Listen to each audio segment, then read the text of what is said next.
বিজয়ের ৫৪ বছরে দুর্নীতির কালো থাবা যেন আরও বিস্তার লাভ করেছে। শ্বেতপত্র কমিটির হিসেবে আওয়ামী লীগের ১৬ বছরেই পাচার হয়েছে ২৮ লাখ কোটি টাকা। দুদক সংস্কার কমিশনের প্রধান বলেন, ৫ দশকে কোনো সরকারি দুর্নীতির লাগাম টানতে পারেনি। স্বাধীনভাবে কাজ করেনি দুদক। দুর্নীতি দূর করতে রাজনৈতিক সদিচ্ছা, সরকারি কাজে স্বচ্ছতা, দুদক নিয়োগ আইন পরিবর্তন, কর্মকর্তাদের শাস্তির বিধান, অর্থ পাচারের শাস্তি বৃদ্ধি সহ বেশ কিছু সুপারিশ তৈরি করেছে সংস্কার কমিশন। আতিকা রহমানের রিপোর্ট।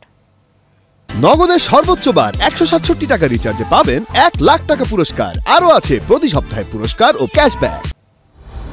দেশের অগ্রযাত্রায় অন্যতম বাধা দুর্নীতি। ৫৪ বছরে বিভিন্ন রাজনৈতিক দল ক্ষমতায় গেলেও কেউই দুর্নীতি নিয়ন্ত্রণ করতে পারেনি, বরং নীতি নির্ধারকরাই দুর্নীতিতে জড়িয়েছেন। আওয়ামী লীগ মেয়াদে অর্থ পাচার, খেলাপি ঋণ, ব্যাংক লুট তারই জ্বলন্ত উদাহরণ।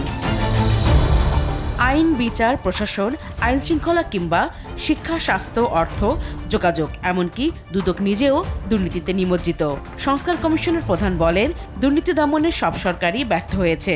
দুদকে যারা কমিশনার এবং চেয়ারম্যান নিযুক্ত হয়েছেন এ পর্যন্ত সকল ক্ষেত্রেই দলীয় রাজনৈতিক বিবেচনা কাজ করেছে। দ্বিতীয় হচ্ছে, যাদেরকে নিয়োগ দেওয়া হয়েছে তাদেরও রাজনৈতিক আনুগত্যের একটা বিষয়ে সবসময় কাজ করেছে। আমলাতন্ত্রের একটা বিশাল প্রভাব আমরা দেখতে পেয়েছি সচিব এবং মহাপরিচালক পদে যারা আছেন, যার ফলে একদিক থেকে রাজনৈতিক প্রভাব, আরেকদিক থেকে আমলাতন্ত্র, এই দুইটার হাতে একটা জিম্মি দশা ছিল দুদকে। অন্যদিকে রাজনৈতিক প্রতিপক্ষকে ঘায়াল করার জন্য দুদককে অনেক সময় ব্যবহার করা হয়েছে।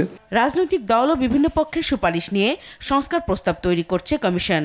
এর মধ্যে অন্যতম দুদকের স্বাধীনতা, নিয়োগ আইন সংস্কার, রাজনৈতিক প্রভাব বন্ধ, সরকারি আয় ব্যয়ের স্বচ্ছতা, দুর্নীতির বিরুদ্ধে কঠোর ব্যবস্থা, সরকারি চাকুরিদের শাস্তি বৃদ্ধি, দুদকের বিশেষ ট্রাইব্যুনাল স্থাপন, নিজস্ব প্রসিকিউশন ইউনিট ও মানি লন্ডারিং আইন প্রয়োগে দুদকের সক্ষমতা বৃদ্ধি।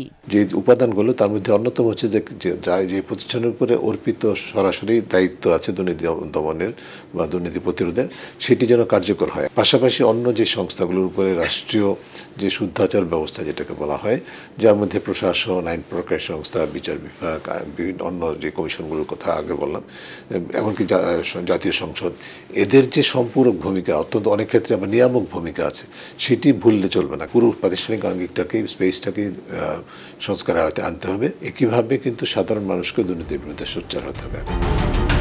অর্থ পাচার রোধ ও পাচার অর্থ ফেরাতে দুদকের নেতৃত্বে বাংলাদেশ ব্যাংক, অ্যাটর্নি জেনারেল কার্যালয় ও সংশ্লিষ্টদের নিয়ে সেল গঠনের প্রস্তাব সংস্কার কমিশনের। ব্যক্তির চেয়ে প্রাতিষ্ঠানিক দুর্নীতি রোধে বেশি গুরুত্ব দেওয়ার পরামর্শ দেবে কমিশন। আতিকা রহমান, ITV, ঢাকা।